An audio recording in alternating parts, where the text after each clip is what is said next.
bringing about. How are they feeling about Yeah, this to me was one of the more shocking figures that I saw. Made me go, wait a minute, hold on one second. Whoa! Americans on Trump and Joe's efforts. Musk and DOGE should influence government spending and operations. Look at this.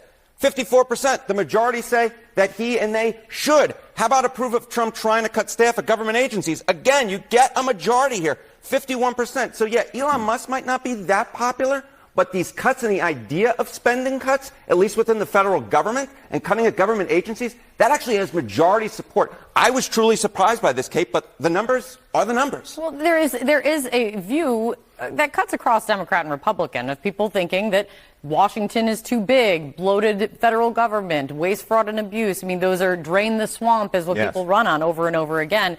How do they feel? What do they think they're actually cutting? Yeah, what do they think they're actually cutting? Democrats want to argue that the type of spending that Musk is cutting is mainly necessary programs. But that comes in at just 36%. The wasteful spending actually wins the plurality here at 42%, according to a recent Washington Post Ipsos poll. And I think that is the reason why you see that when it comes to Musk and DOGE, you see, in fact, the majority believe he should have some influence because they believe, the plurality believe, that he is cutting wasteful spending, not necessary programs that Democrats are arguing. Tomato, tomato. I do like Dusk and Moj, though. I think we need to keep that around.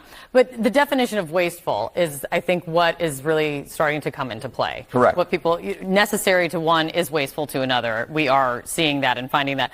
How are Americans feeling about the size of the government? Yeah, so what is exactly going on here? What is sort of driving these numbers underneath? Government is doing too much or too little. Back in 2020, when Trump lost re-election, 54% said too little. By the time he won re-election in 2024, look at that. Too much won the majority at 55%. It was the inverse. So I think there's this real push from the American public to want spending at the U.S. government to drop. And I think that's part of the reason why they're giving Musk and DOGE that majority, at least at this point, when it comes to his influence over federal government spending.